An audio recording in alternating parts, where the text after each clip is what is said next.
Hello, Jane Cleland here. In a memoir, how do you talk about relationships that can't be fully vetted? In other words, you don't know what's the objective truth, but it's important to be included because it's important to the story.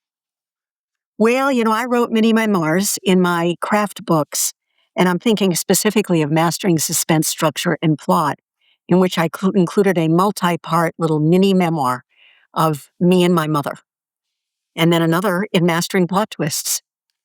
And in those, one of my brothers had passed away, miss him every day, and another I consulted.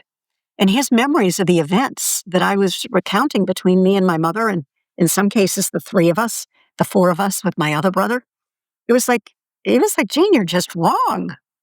Where is this coming from? And so I did some long, hard soul searching. And what I decided is he has his memory and I have my memory, and I'm not making stuff up.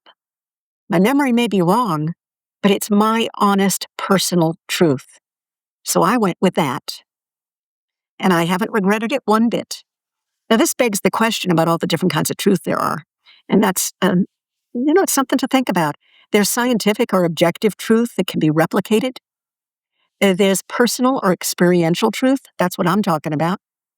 But then there's also societal or community truth. What we as a community decide, probably unconsciously, but it is our shared belief. It's the system, the rules on which we operate. I vote for going with personal truth. I look forward to hearing what you decide. We all have truths to tell. If this tip had value for you, would you like it? Would you share it? Would you subscribe to the channel? That opens up features that lets us make these videos even more valuable for you. Thank you.